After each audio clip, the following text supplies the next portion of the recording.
కాసేపట్లో సీఎం చంద్రబాబుతో అయ్యన్న పాత్రుడు సమావేశం కాబోతున్నారు. ఈ భేటీ తరువాత దీనిపై ఓ క్లారిటీ అయితే రాబోతుంది. కేబినెట్ లో అయ్యన్న పాత్రుడికి చోటు లభించలేదు. దీంతో స్పీకర్ గా అవకాశం ఇవ్వాలని చంద్రబాబు ఆలోచిస్తున్నట్లు తెలుస్తోంది. అలాగే మరో సీనియర్ నేత అయిన యనమల కూడా చంద్రబాబును కలిసేందుకు సచివాలయానికి చేరుకున్నారు.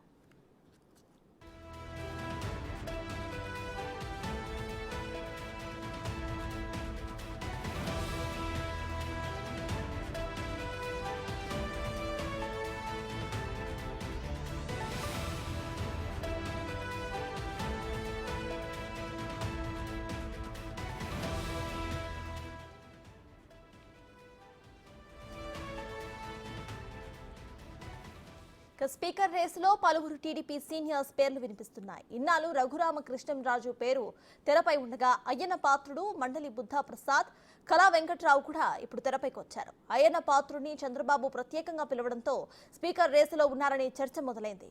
కళా వెంకట్రావు, రఘురామకృష్ణరాజు కూడా సభాపతి పదవి కోసం ఆశపడుతున్నారు.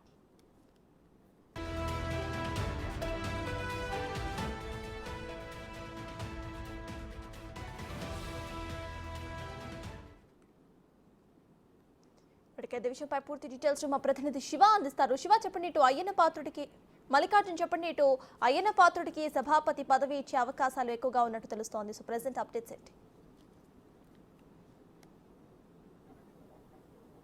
సతాజ్ ఏదైతే ఉందో అయ్యన్న పాత్రుడికి కూడా కొద్దిసేపటి క్రితమే అధిష్టానం నుంచి పిలుపు అనేది రావడం జరిగింది. ఆయన అక్కడ విశాఖపట్నం నుంచి కూడా బయలుదేరినట్టు కూడా చెప్తా ఉన్నారు. టీడీపీ అధినేత జాతీయ అధ్యక్షుడు చంద్రబాబు నాయుడిని కలవబోతా ఉన్నారు. ఎందుకంటే మొన్న జరిగిన మంత్రివర్గంలో కూడా చాలామంది సీనియర్లకు మంత్రివర్గంలో అయితే చోటు అయితే దక్కలేదు. చాలామంది సీనియర్లు నిన్న మాట్లాడినప్పుడు బిగ్ టీవీతో అయ్యన్న పాత్రుడు మాట్లాడే సమయంలో కూడా క్లియర్గా కొత్త నీరు అనేది వస్తూ ఉంటేనే పాత నీరు అనేది కలిసి పనిచేస్తూ ఉంటుంది.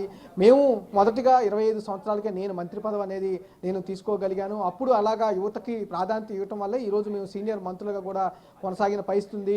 ఇప్పుడు కొత్త వారికి అవకాశం ఇస్తేనే వాళ్ళు సీనియర్లు అవ్వగలుగుతారు, కింద స్థాయి నుంచి పై స్థాయికి రాగలుగుతారు అంటూ కూడా అయ్యన్న పాత్రుడు చెప్పిన సందర్భాలు కూడా ఉన్నాయి. ఈ నేపథ్యంలోనే అయ్యన్న పాత్రుడికి కూడా తగిన ప్రాధాన్యత ఇవ్వాలంటూ కూడా, ఎందుకంటే వైసీపీ ప్రభుత్వంలో అయ్యన్న పాత్రుడిపై చాలా కేసులు అనేవి నమోదు చేశారు, తీవ్రంగా వేధించారనే ఆరోపణలు కూడా ఉన్న నేపథ్యంలో ధీటుగా ఇటు వైసీపీ ప్రభుత్వాన్ని కూడా ఎదుర్కొన్న పరిస్థితి కూడా అయ్యన్న పాత్రుడికి ఉంది. కాబట్టి కంపల్సరీగా తగిన గుర్తింపు అనేది అధినేత ఇస్తానంటూ కూడా ఆయనకు హామీ ఇచ్చిన నేపథ్యంలో కూడా ఇటు మంత్రివర్గంలో చోటు అయితే దక్కకపోయినా కీలక పదవి అయితే దక్కే అవకాశం ఉన్నట్టు కూడా తెలుస్తూ ఉంది.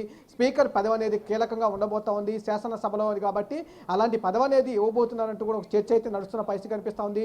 ఆయనతో పాటు అయ్యన్న పాత్రుడితో పాటు ఇటు సీనియర్ నేతగా ఉన్నారు కళా వెంకట్రావు, రాష్ట్ర టీడీపీ అధ్యక్షుడిగా కూడా ఆయన పనిచేసిన పరిస్థితి ఉంది. అలాగే రాష్ట్ర మంత్రిగా ఆయన పనిచేసిన పరిస్థితి ఉంది. కాబట్టి కంపల్సరీగా ఆయనకు కూడా అవకాశం కల్పించే అవకాశం ఉందంటూ కూడా తెలుస్తూ ఉంది. ఆయనతో పాటుగా ఇటు వైసీపీ నుంచి ఎంపీగా పోటీ చేసి గెలుపొంది అక్కడ వైసీపీ పైనే పోరాటం చేసిన రఘురామకృష్ణరాజు కూడా పరిశీలిస్తున్నట్టు తెలుస్తూ ఉంది. అయితే వీళ్ళ ముగ్గురు సీనియర్ నేతలుగానే ఉన్నారు. మంత్రులుగా కొంతమంది పనిచేస్తే కొంతమంది సీనియర్ నేతలుగా ఉన్నారు. సుదీర్ఘంగా వైసీపీ పార్టీపై కూడా పోరాటం చేసిన వ్యక్తులుగా కూడా ఉన్నారు. వీళ్ళలో ముగ్గురికి అవకాశం వచ్చే అవకాశం కనిపిస్తూ ఉంది. ఎక్కువగా కూడా అయ్యన్న పాత్రుడికి అవకాశం ఇచ్చే అవకాశం కనిపిస్తుంది. ఈ నేపథ్యంలోనే అయ్యన్న పాత్రుడిని టీడీపీ అధినేత పిలిచినట్టు కూడా చెబుతున్న పరిస్థితి కనిపిస్తూ ఉంది. మరికొద్దిసేపట్లో అయితే ఉండవల్లిలోని చంద్రబాబు నివాసంలో అయ్యన్న పాత్రుడు కలిసే అవకాశం కనిపిస్తూ ఉంది. ఆయనకు హామీ అయితే లభించే అవకాశం కనిపిస్తూ ఉంది. ఎందుకంటే ఈ 4-5 రోజుల్లోనే అసెంబ్లీ సమావేశాలు నిర్వహించబోతా ఉన్నారు. కొత్తగా ఎన్నికైన ఎమ్మెల్యేలు ఎవరైతే ఉన్నారో వాళ్ళ చేత ప్రమాణ స్వీకారం చేయించబోతా ఉన్నారు. స్పీకర్ ప్రమాణ స్వీకారం చేయించిన తర్వాత పొటెన్ స్పీకర్ని ఎన్నుకోబోతా ఉన్నారు. ఎన్నుకున్న తర్వాత డైరెక్ట్ స్పీకర్ని ఎన్నుకుంటారు. ఈ నేపథ్యంలో ఎవరికైతే ఆ స్పీకర్ పదవి వరిస్తుందా అని ఎదురు చూస్తున్న పరిస్థితి కూడా కనిపిస్తూ ఉంది. అయ్యన్న పాత్రుడికి అయితే ఎక్కువగా ఇచ్చే అవకాశం ఉన్నట్లు కూడా తెలుస్తూ ఉంది. అందుకనే అధిష్టానం నుంచి ఆయనకి పిలుపు వచ్చిందని కూడా ఒక ప్రచారం అయితే జరుగుతున్న పరిస్థితి కనిపిస్తూ ఉంది. మల్లికార్జున రేస్ లో రఘురామకృష్ణరాజు మరియు మండలి బుద్ధా ప్రసాద్, కళా వెంకట్రావు వీరు కూడా ఉన్నారు. అయితే వీరికి ఒకవేళ సభాపతి స్థానం కాకపోతే ఇంకా వేరే స్థానాలు ఏమైనా ఇచ్చి వాళ్ళని ఇది చేసే అవకాశం ఉందనుకోవచ్చా?